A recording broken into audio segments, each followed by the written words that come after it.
You're entering another dimension. A dimension not of legislative stalemate or interdisciplinary confrontation, but collaboration. One based on the principle of enhancing student achievement through professional learning communities. There's the signpost up ahead, your next stop, the PLC Zone.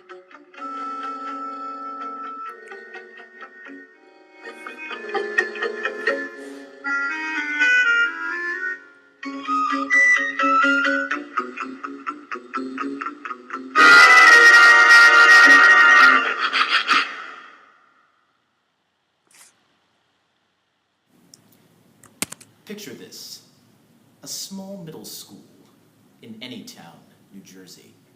This school is about to embark on an adventure to create a PLC. So let's meet the players.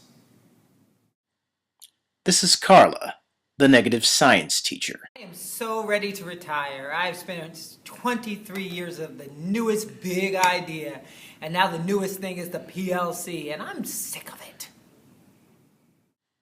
Next, there's Mark, the focused, visionary physical education teacher. We need to get serious and focus on the issue of improving student learning and teaching in our schools. This is Pat, the absent-minded math teacher. What is this PVC all about? I know we've talked about it, but what in the world is it? And when are we meeting again? Oh, and what are the dates? What were the dates? And finally, Joan, the ironically conformist industrial arts teacher. Wow, I agree with Carla. I'm sick of all these changes too. But I also agree with Mark. He's right. We should all be on the same page. And thus begins this group of seemingly incompatible individuals' collective journey into the PLC zone. Anytown Middle School. I pose this question to you all. What are the most pressing issues in this school currently, good and bad? I think it's definitely student nutrition. Hunger is impacting the performance of our students. Mark's correct. Hungry? Isn't there an Acme around here? I think there's an Acme just around the corner. Pat's right too. I don't think you quite understand. Parents do not have the money to purchase groceries. Think about Maslow's hierarchy of needs, of basic needs. If their needs aren't met, it's going to make it very difficult for them to learn. Talking about food and Acme and Maslow when we've been commanded to work on the new big idea. Can we please focus on forming this PLC?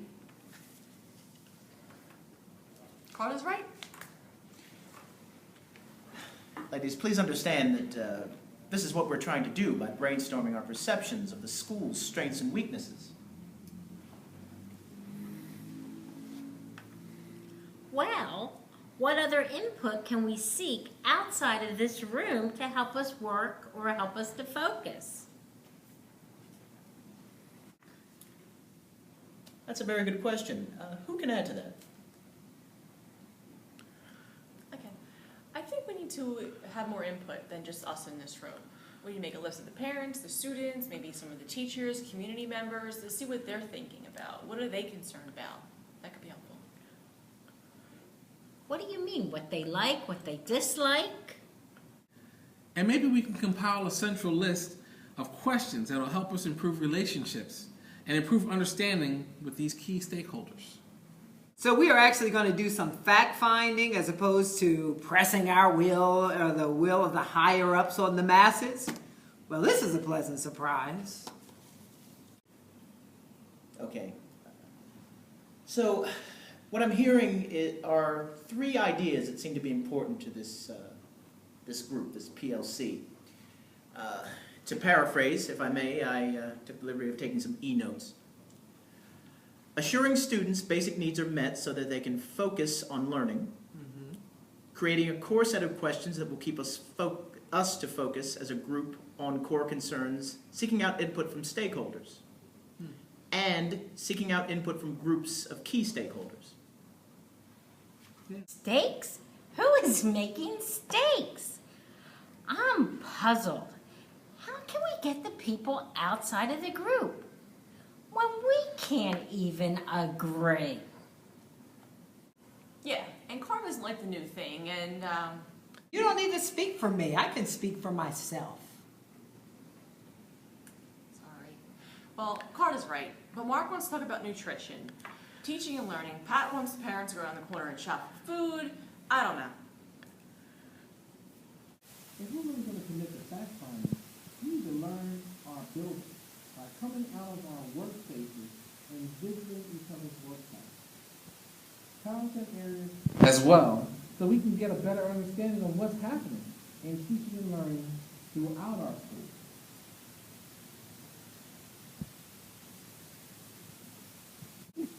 Oh, I hate reading the manual. I sometimes get lost. After all, we are the best department in the whole building, if not the district. So why not model the entire school after us? We win all the awards, don't we? You do not. My woodshop team have won many national awards. What? For the National Birdhouse Building Competition? No, for the International Push-Up Gym Jock Competition. Leave her alone. Now you see, that's why I don't like to say anything.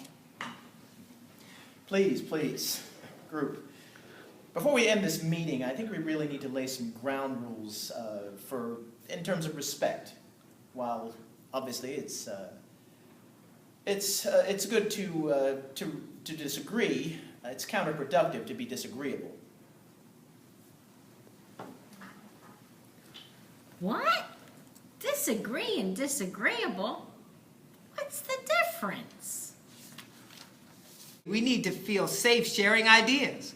Because I really like Mark's earlier idea of feeding the students, because as a kid I used to be hungry until lunch because my mom couldn't afford to feed us breakfast and pack us lunch. I used to be hungry too when I was a kid. Well, it looks like the time spent may end up being useful. I agree with Mark. I think we need ground rules so we don't make fun of each other here.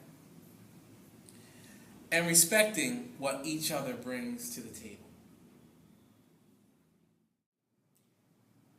You've just witnessed what life is like in the beginning stage of the PLC zone, where buy-in is critical, broad representation and inclusiveness are necessary, relationship building is important, and collaboration is key. And as we watched from the outside, Joan, Mark, Pat, Mark, and Carla have unknowingly embarked on their first journey into the PLC zone.